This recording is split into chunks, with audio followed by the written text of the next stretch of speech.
আজকে আবার আমি চলে এলাম সিমলা কুলু মানালির চতুর্থ পর্ব নিয়ে। আজকের পর্বে আমি তোমাদেরকে দেখাবো আমি কিভাবে কাসোলি রিভার গার্ডেন রিসর্ট থেকে পৌঁছে গিয়েছিলাম আমার আজকের গন্তব্য মানালিতে।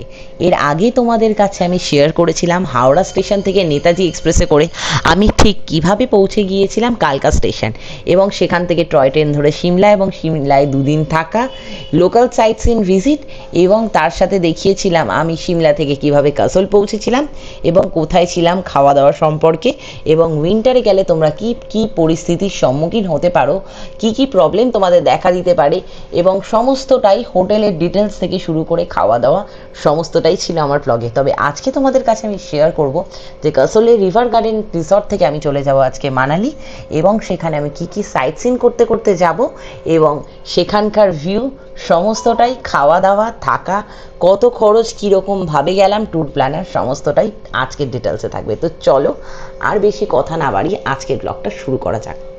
আমাদের সকালের ব্রেকফাস্ট চলে এসছে, আমরা রেডি হচ্ছিলাম এতক্ষণ ধরে। আজকে আর দেরি করা যাবে না, যেহেতু অনেকগুলো স্পট মিস গেছে, সেগুলোকে আজকে আমাদের কমপ্লিট করতে হবে। আমাদের যেগুলো ব্রেকফাস্ট এসেছে সেগুলো আপনাদেরকে একটু দেখাই দাঁড়ান।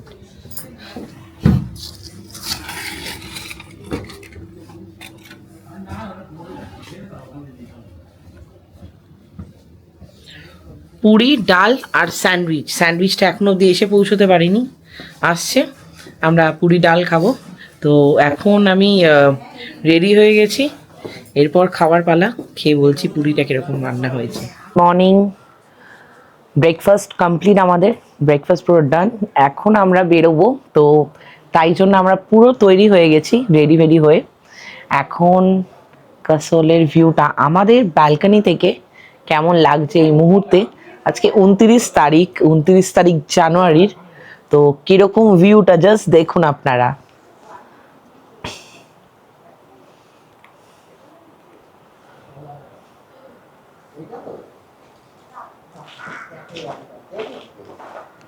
কাসোলের অবস্থা পরশুদিন খুবই খারাপ ছিল। খারাপ বলতে আমাদের কাছে সেটা ভালো, ওয়েদার যখন খারাপ হয় তখন তো প্রচণ্ড পরিমাণে স্নোফল হয়।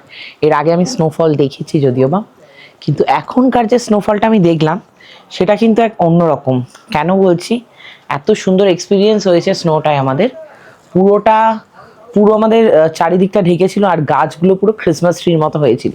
কিন্তু এখন কিন্তু পুরো বরফ নেমে গেছে, এখন পুরো স্নো নেমে গেছে, রাত পুরো কিন্তু ক্লিয়ার, আর এমনি আশেপাশে নিচে পড়ে রয়েছে। আর জাস্ট এখানের ভিউটা আপনারা দেখুন, জাস্ট সি, অপূর্ব সুন্দর একটা দৃশ্য। চা খেতে খেতে জাস্ট এখানে সময় কাটানো একটা আলাদাই এক্সপিরিয়েন্স। না, এটা আমি কাউকে বলে বোঝাতে পারবো, এত সুন্দর একটা এক্সপিরিয়েন্স। আর কাসোলে এরকম একটা এক্সপিরিয়েন্স আমার মনে হয় খুব কম লোকই করেছে। আমি খুব লাকি, তো মনে করছি যে ভিউয়ের দিক থেকে এত সুন্দর একটা এক্সপিরিয়েন্স করলাম কাসোলে। পরশুদিন এত সুন্দর ভিউ, আর আজকে তো সেটা নেই, নেমে গেছে। মানালি যাচ্ছি, দেখা যাক মানালিতে কীরকম ভিউ মেলে। আমরা যে ট্যুর প্ল্যানার, আমাদের সে হচ্ছে ট্যুর পিকার্স, আমাদের ট্যুর প্ল্যান করেছে। এখন অবধি তো খুবই ভালো লাগছে, ফার্স্ট টাইম এক্সপিরিয়েন্স। ওনার নাম অনেক শুনেছি এর আগে, যে উনি খুব ভালো ট্যুর প্ল্যানার, তো সেই জন্যই ফার্স্ট টাইম এলাম হিমাচলে ওনার ট্যুর প্ল্যানের এক্সপিরিয়েন্স করতে। তো মানালি যাচ্ছি, মানালি গিয়ে আপনাদেরকে দেখাবো আমাদের আজকের যে হোটেল এখনো অবধি যেখানে রয়েছে সেটা হলো রিভার গার্ডেন। এরপর আমরা যাব লিগ্রিন রিসর্ট, ওখানে সাবা মানালি ছিল, আরও অনেক কটা ছিল, ওনারা আমাদেরকে অনেক অপশন দিয়েছে, কিন্তু আমরা সেই অপশনের মধ্যে চুজ করেছি এইটা।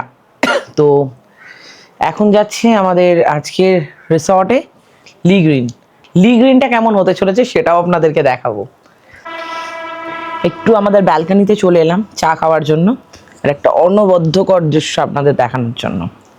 এরকম একটা জায়গায় পাহাড়ের সামনে বসে বসে চা খাওয়ার এক্সপিরিয়েন্স কাসোলে রিভার গার্ডেনেই পাবেন, আর কোথাও পাবেন না। কাসোলে অনেক ঝাঁ চকচকে অনেক হোটেল রয়েছে, বাট কাসোলের এই রিভার গার্ডেনের এক্সপিরিয়েন্স আলাদাই। হয়তো সেই রকম খুব হাইফাই লেভেলের ঝাঁ চকচকে নয়, এখানে একটা খুব সুন্দর বসার অ্যারেঞ্জমেন্ট রয়েছে। ব্যালকনিটা এত সুন্দর, আপনাদেরকে ফার্স্টেই দেখিয়েছি আমি।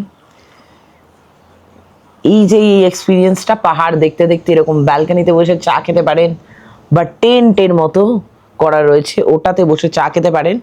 এই এক্সপিরিয়েন্স কিন্তু একমাত্র কাসোলেই হবে।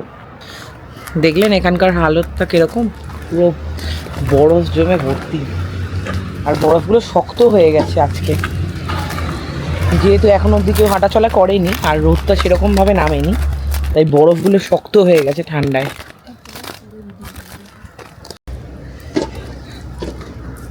কাসোলকে বিদায় জানিয়ে আমরা চলেছি আজকে মানালির উদ্দেশ্যে হোটেল লি গ্রিন। তবে এই রকম রিসর্ট আর পাবো না, এটা একটা দুঃখের ব্যাপার। এত সুন্দর একটা রিসর্ট, এত সুন্দর ভিউ, দুর্দান্ত, পাবো না। কি করা যাবে, দুদিন ছিলাম কাসোল এই ভিউটাকে এনজয় করার জন্য, কিন্তু এখন তো আমাদেরকে যেতেই হবে, যাওয়ার পালা। যেতে যেতে চলো আরও অনেক কিছু দেখাবো তোমাদেরকে। এখন আমরা যেখানে দাঁড়িয়ে রয়েছি সেটা হলো থ্রিলোমনিয়া ড্রাগন ফরেস্টের সামনে। তো এখানে আপনারা যদি কোনো ক্যাম্প করতে চান বা ট্রেকিং করতে চান তাহলে কিন্তু আপনারা যেতে পারেন অনায়াসে। এখানটা আপনাদেরকে দেখাই দাঁড়ান ঘুরিয়ে। এটা হলো কাসোল রিভার গার্ডেনের ঠিক অপোজিটে রয়েছে। লাগেজ গাড়িতে প্যাক করা কমপ্লিট, এবার আমাদের ওঠার পালা। এখন আমরা রয়েছি কাসোল মার্কেটের সামনে।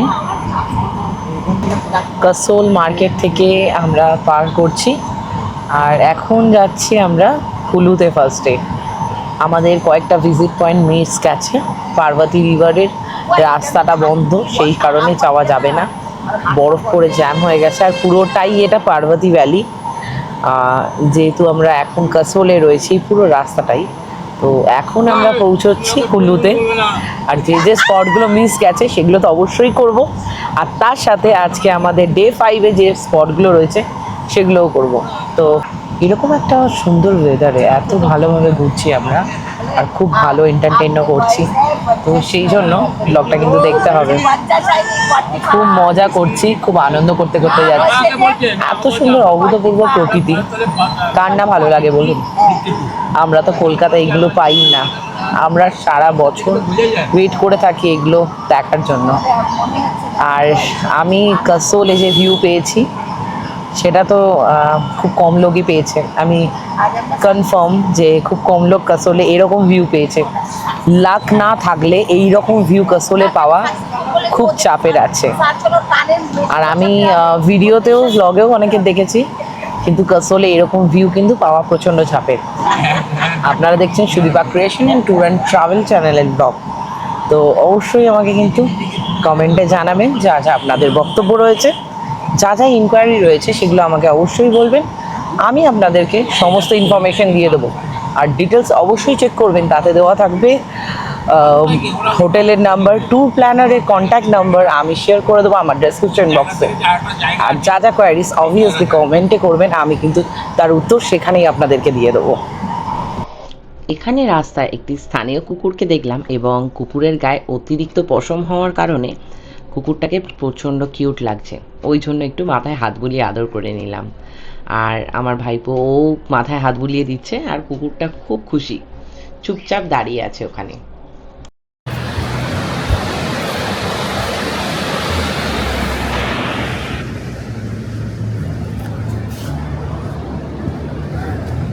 শান,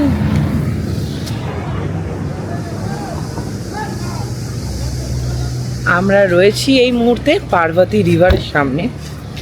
আর কাসোলের যে পার্বতী রিভার রয়েছে ঠিক তার সামনেই রয়েছি। খুব সুন্দরভাবে পার্বতী রিভারের জলটা নিচের দিকে বয়ে যাচ্ছে, অভূতপূর্ব সুন্দর, খুব সুন্দর লাগছে দৃশ্যটা দেখতে। আমরা মানালিতে না সব কিছুই একটু একটু করে পাচ্ছি। মানালি জানি না, আমি মানালিতে আসার আমার ছোট্টবেলা থেকে ইচ্ছা ছিল, ঠিক যখন আমি ক্লাস 1-এ পড়তাম তখন থেকে। তো আমার খুব ইচ্ছা ছিল মানালি যাওয়ার। তো এতদিনের এক্সপেকটেশন, তো আজ অনেকটা বড় হয়ে গেছি, সেই ক্লাস 1-এর এক্সপেকটেশন আজ পূরণ হচ্ছে। তো তাই জন্য আমি দেখছি যে মানালি যেটাই চাইছি মানালিতে, মানে চাইছি যতটা তার থেকে অনেক বেশি আমি পাচ্ছি। মানালি কিন্তু আমাদেরকে পুরো ঢেলে দিয়েছে, আর আমাদেরকে একটা সব থেকে বড় ভালো জিনিস দিয়েছে, যেটা হচ্ছে গিয়ে ওয়েলকাম করছে মানালি আমাদেরকে। অ্যাকচুয়ালি আমরা যখন সিমলা ঢুকি, সিমলা ঢোকার আগেই কিন্তু স্নোতে ভরে গেছে, 23 তারিখ আমরা গাড়িতে উঠেছি, 23 তারিখ থেকেই স্নোফল স্টার্ট হয়েছে, পুরো বরফে ভরে গেছে সিমলা। আর তারপরে আমরা এখন কাসোলে রয়েছি। কাসোলে যেদিনকে আমরা আসছি, আমরা হোটেলে ঢোকার ঠিক 2 ঘন্টা আগে থেকে স্নোফল আরম্ভ হয়েছে। রাস্তায় আমরা স্নোফল দেখেছি এবং আমরা ইয়েতেও দেখেছি, আমাদের হোটেলেও দেখেছি স্নোফল। অভূতপূর্ব সুন্দর। সকালবেলা ঘুম থেকে উঠে দাদা এসে আমাকে ডাকছে যে তাড়াতাড়ি করে বারান্দাটা খোল, ব্যালকানিটা খুলে দেখ। ব্যালকানিটা খুলে দেখতেই দেখলাম যে পুরো ক্রিসমাস ট্রির মতো বরফ চারিদিকে ছড়িয়ে রয়েছে। যাই হোক, অনেক কথা বলে নিলাম। কাসল নদীটা তোমাদেরকে দেখাই, দাঁড়াও।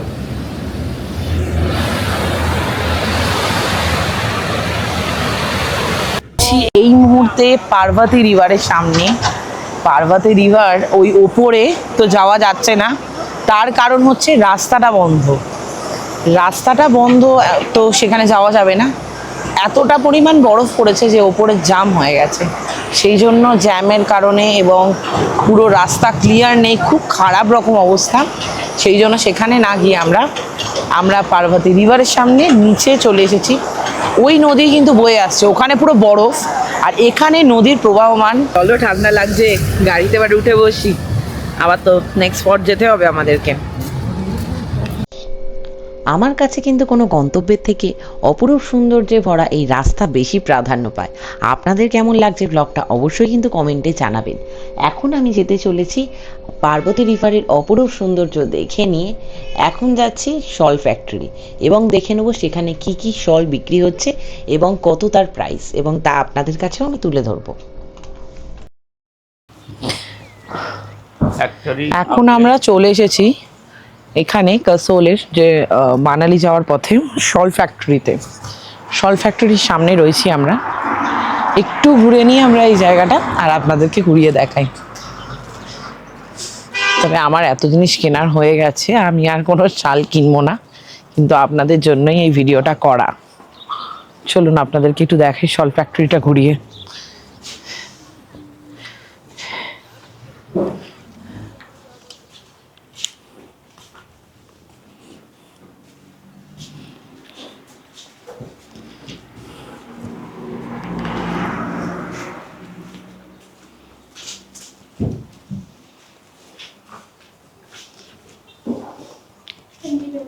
कितना प्राइस है स्टॉल का? 200 से स्टार्ट है। 200 से स्टार्ट।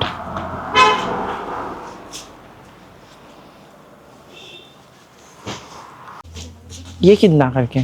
ये 200 की है मैम। ओह, ये तो मेरा पास है ऑलरेडी। वेस्टेज আমরা ওখানকার স্থানীয় দোকানে যাই, আর ওখানে কিন্তু অনেকগুলো শল ফ্যাক্টরি ছিল। আপনারা যখন কেনাকাটি করবেন তখন অবশ্যই দরদাম করে নেবেন, কেন ওনারা কিন্তু অনেক হাই প্রাইস বলছে, তবে দরদাম করে আমাদের অনেকটাই নিচে নেমেছে। তো আমরা ওখান থেকে 3টে শল নিয়ে নিই, একটা আমার জন্য, একটা মাসির জন্য, আর একটা দিদির জন্য। শলগুলো কিন্তু খুব সুন্দর ছিল এবং ভালো কোয়ালিটির ছিল, খুবই ভালো লেগেছে আমার শলগুলো। তবে আপনারা যদি কেনেন একটু দেখে শুনে কিনবেন। তাছাড়াও কিন্তু ওখানে আরও অনেক নতুন ধরনের অনেক কিছু বিক্রি হচ্ছে, টুপি থেকে শুরু করে। তাছাড়া যেরকম সাইডে আমরা যেরকম ডিজাইনার প্যান্ট পরি, সেই প্যান্টের ডিজাইনে ক্লিপ বসানোর মতো যে স্টিচ হয় উলেন, সেগুলোও কিন্তু ওখানে পাওয়া যাচ্ছে, আপনারা চাইলে কিনতে পারেন। শল নিয়ে নিয়েছি, আপনাদেরকে দেখাচ্ছি একটু। हाँ बोलिए। ये वाला 1800 वाला है, ये 1600 लगेगा आपको। 1500 का दीजिए। वो मैं बोल रही हूँ। শল ফ্যাক্টরি ছিল এখানে। শল ফ্যাক্টরি থেকে আমি 3টে শাল নিয়ে নিলাম। এটা হচ্ছে কুলুতে পাওয়া যাচ্ছে শল ফ্যাক্টরিটা। এখন আমরা কুলুতে আছি, একটু আমরা কিছু চা আর বিস্কিট খেয়ে নিই। খিদে পেয়ে গেছে, এতক্ষণ ধরে যাতায়াত করছি তো প্রচণ্ড খিদে পেয়ে গেছে। একটা বিস্কুট। একটু আগেই আমি তোমাদেরকে বললাম যে টুপি বলো, প্যান্ট, জামা, কুর্তি থেকে শুরু করে চুড়িদারের সাইডে যে ডিজাইনার উলেন যে কাজগুলো থাকে, সেগুলো কিন্তু ওনারা এখানে হ্যান্ডমেড তৈরি করছেন। আমার সামনেই ওনারা দেখলাম তৈরি করছেন, আমাকে বললো যে কেনার জন্য। তো আমি জানি যে এত কিছু জিনিস নিয়ে যাচ্ছি, হারিয়ে ফেলবো, সেই কারণে আর কেনা হয়ে ওঠেনি। তবে হ্যান্ড মেকিংগুলো জিনিসগুলো খুবই ভালো। আমরা চটজলদি শল ফ্যাক্টরি থেকে রওনা দিয়ে দিলাম এবং শল ফ্যাক্টরি থেকে কিছু কেনাকাটিও করে নিলাম। আপনাদেরকে বলেছিলাম কিছু কেনাকাটি করব না, কিন্তু গিয়ে আর পছন্দ হয়ে গেল, না কিনেও থাকতে পারলাম না। তবে সামনের ফ্রেমটা দেখছো, অপরূপ সুন্দর না? খুবই ভালো লাগছে। তবে আমার কিন্তু এই জার্নিটা বেশ এনজয় করছি আমি। আর এত সুন্দর রাস্তা দিয়ে আমরা এগিয়ে চলেছি আমাদের গন্তব্যের দিকে, যে রাস্তা চোখ জুড়িয়ে যায়। তবে যাই বলো তোমরা, সিকিম বা দার্জিলিংয়ের রাস্তার মতো কিন্তু নয়। তবে আমি পাহাড়ে ঘুরতে এসে একটা কথা খুব ভালোভাবেই বুঝতে পারলাম, যে সব পাহাড় সমান নয়। বিভিন্ন রকম দৃশ্য দেখতে পারবে বিভিন্ন জায়গায় তোমরা গেলে। এই পাহাড়ে কিন্তু মানালির চওড়া রাস্তা। আমরা এখন কুলুতে আছি। কুলুর সামনে দিয়ে একটা মন্দির দেখতে পেলাম, কিন্তু নামলাম না, কেননা টাইমটা খুব কম, রাস্তাটা অনেক দূর, তো অতটা যেতে হবে। সেই কারণে আমরা যদি নামি আমাদের রাত হয়ে যাবে।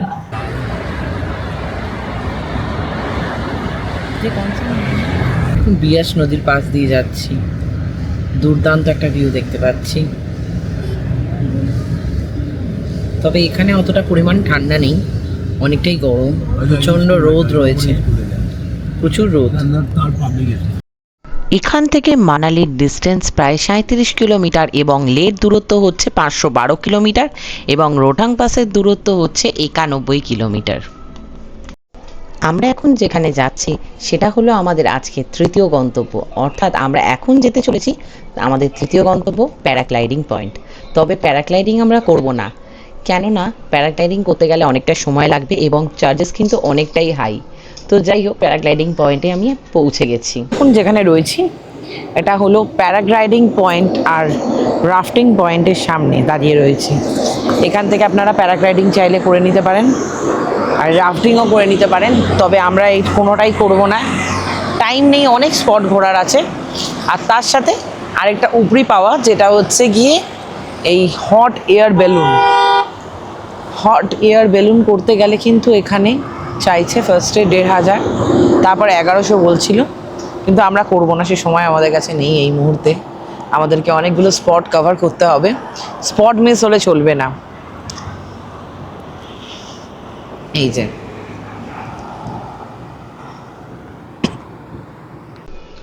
রাস্তায় যেতে যেতে প্রচুর পরিমাণে শল ফ্যাক্টরি আমরা পাচ্ছি। তবে আমরা আগেই যদিও বা কিনে নিয়েছি, আর এখন আর দাঁড়ানোর কোনো প্রশ্নই উঠছে না, যেহেতু আমাদের পৌঁছতে পৌঁছতে ড্রাইভার বললেন যে অনেকটাই রাত হয়ে যাবে। তবে আমাদের ড্রাইভারের কিন্তু নাম হলো অজয়, আর অজয়ের নাম্বারটা কিন্তু আমি স্ক্রিনে এবং ডেসক্রিপশন বক্সে অবশ্যই দিয়ে দেবো। ড্রাইভার হিসেবে যদি বলি, অজয় কিন্তু খুবই ভালো এবং ও খুবই কোঅপারেটিভ। আমরা এখন রাফটিং পয়েন্টের সামনে আছি। রাফটিং পয়েন্টে বলছে 9 কিলোমিটার সব থেকে বড় লং, সেটা যেতে হলে 8000 টাকা লাগবে। আর 7 কিলোমিটার হচ্ছে মিডিয়াম, সেটা যেতে হলে ওনারা বলল 6000 টাকা লাগবে। আর বলল যেটা সব থেকে শর্ট আছে 3 থেকে 4 কিলোমিটারের মধ্যে, ওটার জন্য লাগছে 4500 টাকা। তো আপনারা যদি চান রাফটিং করতে পারেন, ফুল ফ্যামিলি অনেক জন মিলে করলে ঠিক আছে। আমরা গেলাম না, তার কারণ হচ্ছে দাদার একটু হাতে প্রবলেম রয়েছে, হাতটা ভাঙা। ইচ্ছা ছিল রাফটিং করার, কিন্তু থাক, পরে আবার কোনো সময় করা যাবে, অন্য সময়। রাফটিং করার ইচ্ছা মনে ভরপুর, কিন্তু হাতে সময় কম। এবং তাছাড়াও আমার দাদার হাতটা একটু প্রবলেম ছিল, রিসেন্ট ভেঙেছিল, তো সেই কারণে রাফটিং করলে প্রবলেম হতে পারে। সেই কারণে এইসব ভাবনা চিন্তা করে আমরা রাফটিংটা আর করলাম না। তার কারণ হচ্ছে যদি আবার কোনো চোট লাগে তাহলে সেক্ষেত্রে প্রবলেম হতে পারে। তো যাই হোক, অকথ্যা কী করা যাবে। তাই এই পার্বতী রিভারের সামনে এসে আমরা দাঁড়িয়ে পড়লাম ভিউটাকে এনজয় করার জন্য এবং সময়টা কাটানোর জন্য। বেশ কিছুক্ষণ দাঁড়িয়েছিলাম, রাফটিং হচ্ছিল আর দেখতেও সামনে থেকে বেশ ভালো লাগছিল। তবে নেক্সট টাইম কথা রইল, নেক্সট টাইম চেষ্টা করব ঠিকঠাক হয়ে গেলে হাতটা রাফটিং করার। অনেক দিনের আমার ইচ্ছা রাফটিং করার, তবে আমি জল দেখে বেশ ভয়ও পাই। এখন আমরা চলে এসেছি একটা দোকানে, সিডু খাওয়া দাওয়া হবে একটু। এটা কি জানি না জিনিসটা। হ্যাঁ, হিমাচলে এসে সিডু খাবো না, এটা তো কখনো হতে পারে না। আপনাদেরকে একটু সিডুটা দেখাই কিরকম টাইপের।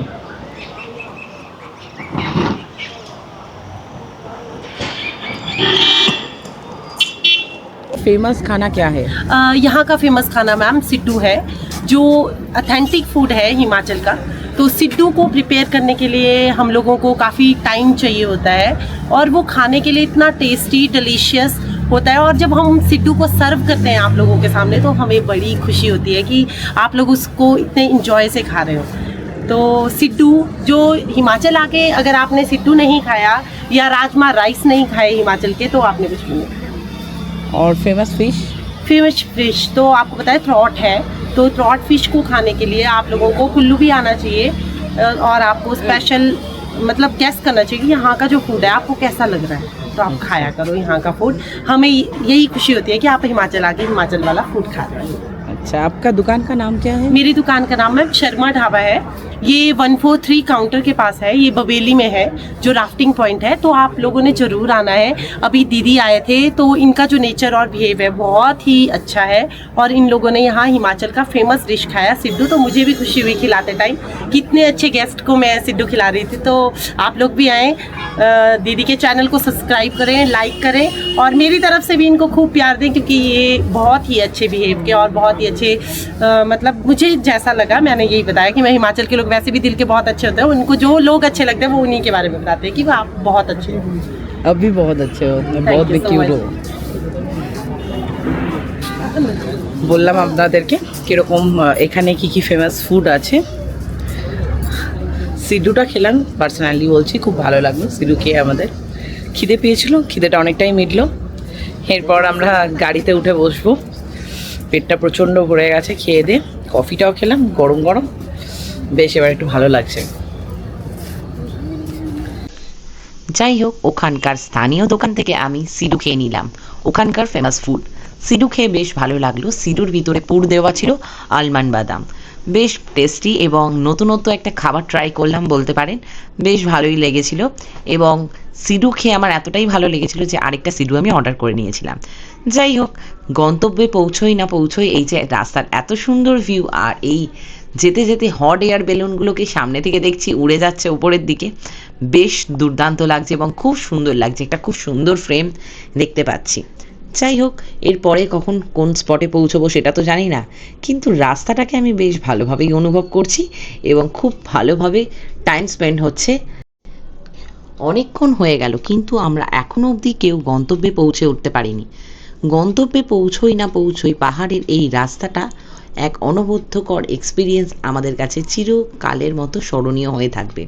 তবে মানালি আসার আমার ছোটোবেলাকার ইচ্ছা তোমাদেরকে বলেইছি, তবে মানালিটা কিন্তু আমার বেশ ভালো লাগছে। রাস্তায় একটা খুব সুন্দর একটা পয়েন্ট পেলাম, ভিউ পয়েন্ট, তাই দাঁড়িয়ে পড়লাম।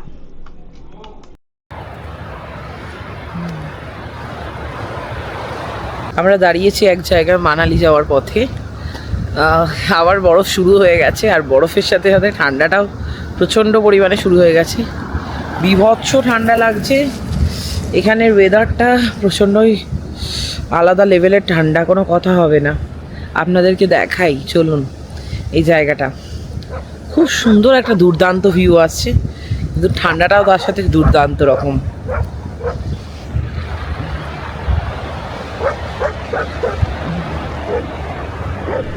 আমরা ওই স্পটে বেশিক্ষণ দাঁড়াই না এবং আমরা রওনা দিয়ে দিই আমাদের পরবর্তী স্পটের জন্য। আর মানালি বেশি দূরে নয়, মানালির খুব কাছাকাছি আমরা পৌঁছে গেছি, আর কিছুক্ষণের মধ্যেই হয়তো আমরা মানালিতে পৌঁছে যাব।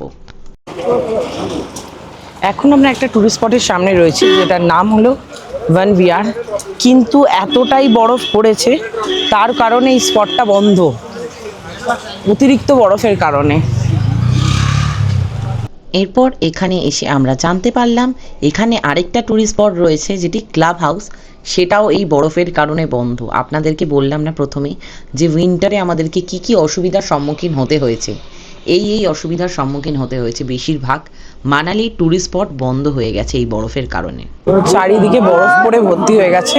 এখন হিড়িম্বা দেবী টেম্পল যাচ্ছে, এখানে প্রচণ্ড পরিমাণে ঠান্ডাও আছে এবং তার সাথে প্রচুর পরিমাণে বরফ। রাস্তা কিন্তু খুব খারাপ, পুরো স্লিপ খেয়ে যাচ্ছে রাস্তা দিয়ে। যাবো কি পরিমাণ স্কিড করছে গাড়ি।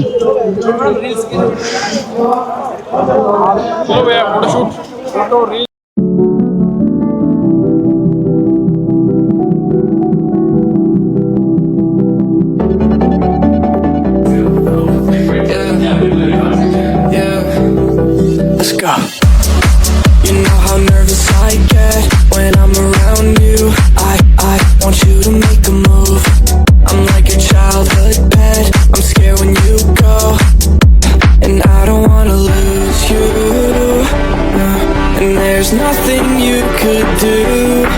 It feels warmer when you're here. I get shivers when you have to go. And I can be আমরা আছি এখন মানালি ম্যাল রোড। এখন আমরা অবশ্য ম্যাল রোডটা ঘোরার জন্য আসিনি, এখন আমরা ঘুরে দেখতে চলেছি হিড়িম্বা দেবী টেম্পল। তারপরে আমরা হোটেলে যাব। you on the west side. She said that she won't roll me. I told her let's ride. Tell me, girl, what do you fantasize? Now all I wanna be is the top prize. Top prize.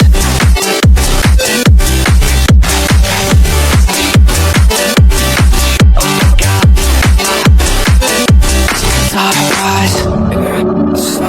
মানালির ম্যাল রোডের অসংখ্য মানুষের ভিড় পেরিয়ে আমরা অবশেষে এসে পৌঁছলাম হিড়িম্বা দেবী টেম্পেলের গেটের সামনে। হিড়িম্বা দেবী টেম্পেলে যাওয়ার রাস্তা খুবই ভয়ানক, আর আপনাদেরকে বলেছিলাম উইন্টারে কী কী সমস্যা হতে পারে, এটা হলো আরেকটা সমস্যা। এতটাই সিঁড়ি বরফ পড়ে জমে রয়েছে যে সবাই নাকি স্কিট করে করে বারবার পড়ে যাচ্ছে, তাই খুব ভয়ানক হয়ে রয়েছে রাস্তা। তাও আমি মনে বল জুগিয়ে কোনো রকমে ওঠার চেষ্টা করছি, দেখা যাক হিড়িম্বা দেবী মা আমাকে দর্শন দেন কিনা। হিড়িম্বা দেবী টেম্পলে যাওয়ার রাস্তাটা খুব ভয়ানক, বরফ পড়ে খুব ডেঞ্জারাস অবস্থা হয়ে আছে।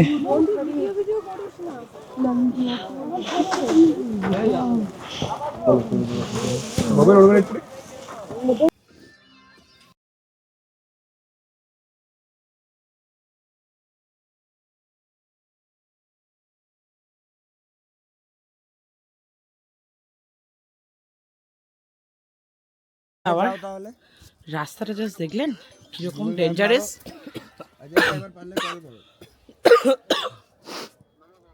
খুব খারাপ রাস্তা, হাঁপিয়ে গেলাম লিটারালি। আর সবাই কিন্তু স্লিপ খাচ্ছে। জানুয়ারি ফেব্রুয়ারি মাসে কেউ হিড়িম্বা দেবী টেম্পলে আসবে না, খুব খারাপ কন্ডিশন। সবাই স্লিপ খেয়ে প্রায় পড়ে যাচ্ছে, কাঁদতে কাঁদতে নামছে লোক।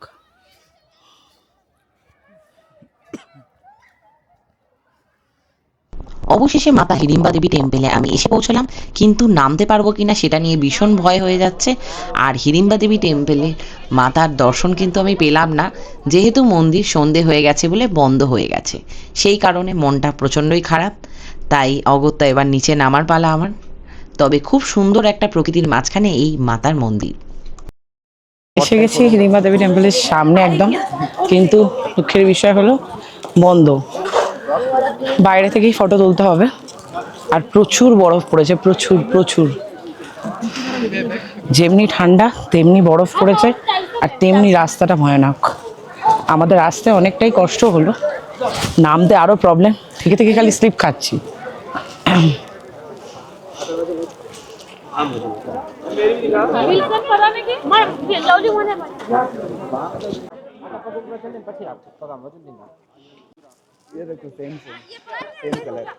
এরকম দুর্গম পথ দিয়ে যা অবস্থা ছিল, মোটামুটি মনে হচ্ছিল যে কোনো মুহূর্তে যাবো করছিলাম। মানে কত লোক যে ওপরে, কত লোক যে পড়েছে তার কোনো গ্যারেন্টি নেই। আমরা একবারও পড়িনি গাইস, না উঠতে উঠতে পড়েছি না নামতে নামতে পড়েছি। একবারও পড়িনি, ঠাকুরের কৃপা। রেকর্ড আছে, ধরে ধরে নেমেছি অনেক কষ্ট করে। তবে আমি একটা লোকের জন্য পড়ে যেতাম, যেভাবে সে নামছিল খুব ডেঞ্জারাসভাবে নামতে পেরেছি, এটাই হচ্ছে বড় কথা। এখন যাচ্ছি ম্যাল রোডের দিকে, এদিকটা অনেকটা অন্ধকার।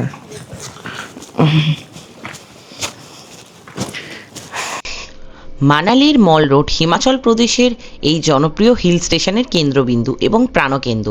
এর ইতিহাস মূলত ব্রিটিশ আমলে এবং হিল স্টেশনগুলির জনপ্রিয় ওঠার কারণ হিসেবে জড়িত।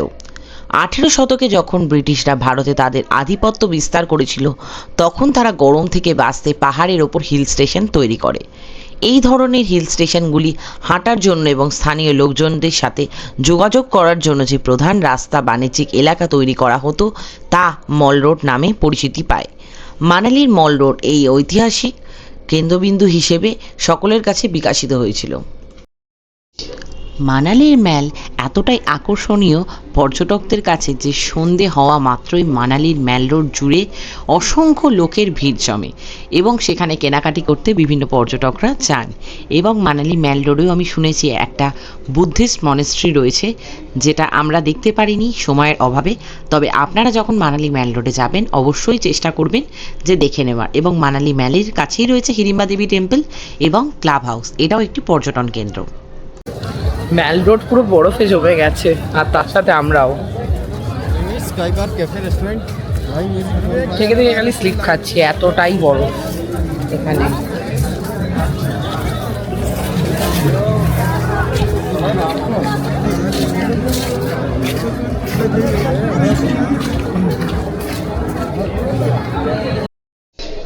তবে আপনাদেরকে যে বললাম যে উইন্টারে যদি আপনারা কখনো আসেন সেক্ষেত্রে আপনাদেরকে এই সমস্ত সমস্যার সম্মুখীন হতে হবে। উইন্টারে এলে ম্যাল রোড কিন্তু পুরো বরফে জমে রয়েছে, আর ম্যাল রোডে কিন্তু বিভিন্ন ধরনের প্রসাধনী, বিভিন্ন ধরনের জিনিসপত্র বিক্রি হচ্ছে। তবে আমার কিন্তু সবই মনে হচ্ছে যে কিনে নিই, তবে প্রাইসটা কিন্তু অনেকটাই বেশি তুলনামূলকভাবে। তবে ম্যাল রোডে এসে আইসক্রিম কিন্তু ট্রাই করতে ভুলবেন না। আর আমরা আইসক্রিম খেয়ে নেওয়ার পর আমরা সেই কখন বেরিয়েছি, এখনও অবধি আমরা রুমে পৌঁছে উঠতে পারিনি। আমরা আজকে নিয়েছি লি গ্রিন রিসর্ট। আমাদের লি গ্রিন রিসর্ট খোঁজার আগে আমাদের কিছু লাগেজ রয়েছে ড্রাইভারের কাছে। আগে আমাদেরকে ড্রাইভারকে খুঁজে নিতে হবে, তারপর আমরা লি গ্রিন রিসর্টে পৌঁছে উঠতে পারবো। লাগেজপত্র নিয়ে তারপর আমরা লি গ্রিনে গিয়ে আজকে ডিনারটা সেরে নেব। এবং ডিনারে আমাদের কী কী রয়েছে সেটা তো অবশ্যই আপনাদেরকে জানাবো। অবশেষে পাওয়া গেল আমাদের আজকের লি গ্রিন রিসর্ট। এসে গেছি আমরা আমাদের হোটেলে, লি গ্রিনের সামনে। এবার ভিতরে যাই, যা খারাপ অবস্থা এখানের।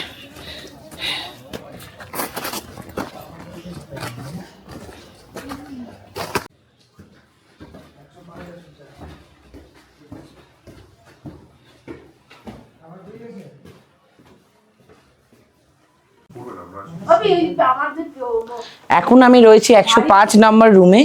তো ওটার আমি কভার দেখাচ্ছি, আর ওয়াশরুমটা দেখাচ্ছি, প্লাস রুমটাও দেখাচ্ছি।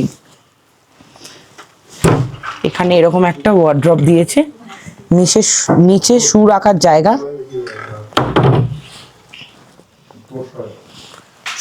Same washroom, western pan, sink রয়েছে, মিরর রয়েছে। আমরা এই পাশে যে হোটেলটা রয়েছে এখানে এখন খেতে এসেছি, দেখাচ্ছি আপনাদেরকে।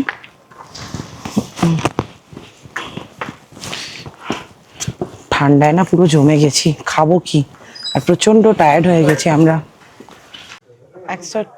104 আমাদের রুম থেকে আমরা উল্টো দিকে যে হোটেলটা রয়েছে ওই হোটেলটার নাম জানতে পারলাম সাবা মানালি, অর্থাৎ যেটা আমি নেব ভেবেও নিয়ে উঠতে পারিনি, দিয়ে ডিসাইড করেছি যে লি গ্রিন নেব। তবে এর আগে যে হোটেলগুলো ছিল সেগুলোর ভিউ আরও বেশি ভালো। তবে মানালিটা যেহেতু কনজেস্টেড এরিয়ার মধ্যে, তাই জন্য অতটা সুন্দর সাজানো নয় আগের হোটেলগুলোর মতো। তো যাই হোক, ঠিকঠাকই আছে রুমগুলো, আর বেশ স্ট্যান্ডার্ড কোয়ালিটি। আর খাবার দাবার তো এখানে অনেক রকম ছিল, বুফে আইটেম ছিল, ডাল ছিল, তরকারি ছিল, একটা সবজি, তাছাড়া এখানে ছিল হালুয়া এবং আরও স্যালাড, আরও অনেক কিছু ছিল। যেহেতু আমাদের নিরামিষ ছিল তাই জন্য ওনারা স্পেশালভাবে আমাদের জন্য তরকারি বানিয়ে দিয়েছিল। তো যাই হোক, খাবারটা ভীষণ টেস্টি ছিল, আমার ভীষণ ভালো লেগেছে। আর ট্যুর পিকার্সকে আমি থ্যাংক ইউ জানাতে চাই, খুব ভালো একটা ট্যুর প্ল্যান করে দেওয়ার জন্য। যাই হোক, মানালি ট্রিপ আজকের মতো চতুর্থ পর্ব আমি এখানেই শেষ করছি। খুব তাড়াতাড়ি 5 নম্বর পর্ব নিয়ে হাজির হচ্ছি। ততক্ষণ কিন্তু তোমরা ভালো থাকো এবং সঙ্গে থাকো, সুস্থ থাকো। তো চলো বন্ধুরা, আজকের মতো টাটা।